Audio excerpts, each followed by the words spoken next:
Number 1, हर वक्त दूसरों को शक की नज़र से देखने वाला शख्स भी तन्हा रह जाता है।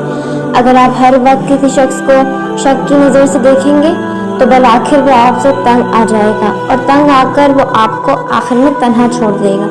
नंबर 2, सख्त लहजे और हर वक्त गुस्से में बात करने वाला शख्स भी हमेशा तन्हा रह जाता है। आपका सख्त रवैया किसी को एक हद तक बर्दाश्त करेगा, कोई बात भी बर्दाश्त नहीं करेगा और वो आपसे तंग आ जाएगा और बल आखिर आप एंड में तन्हा ही रह जाएंगे। नंबर 3, बेऐब दोस्तों को तलाश करने वाला शख्स, यानी कि आप ऐसे दोस्तों को तलाश करो जिसमें कोई ऐब न हो और वो 100% मुकम्मल शख्स हो।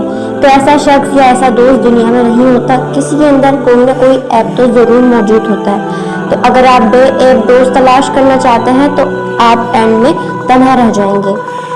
नंबर 4, ऐसे लोग भी जिंदगी में तन्हा ही रह जाते हैं जो खूनी रिश्तों को अहमियत नहीं देते, यानी कि आपका कोई रिश्तेदार है, आप उसको इज्जत नहीं देते, आप उसका एहतराम नहीं करते हैं, आप उसको अहमियत नहीं देते अपने रिश्ते को, तो एंड में आप तन्हा रह जाएंगे क्योंकि सारे रिश्ते आपसे आखिर में अलग हो जाएंगे और आपको छोड़कर चले जाएंगे।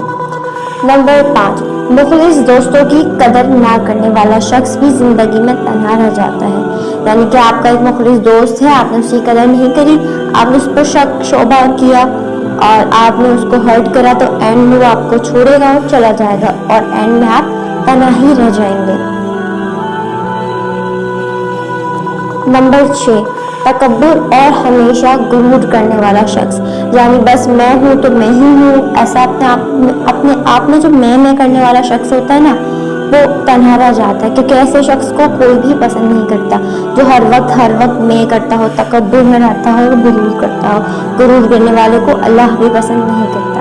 नंबर 7, मुनाफिक और दूसरों में फूट डालने वाला शख्स भी आखिरकार तन्हा ही रह जाता है। ऐसा शख्स आखिर में पकड़ा ही जाता है जो दूसरों में फूट डालता हो।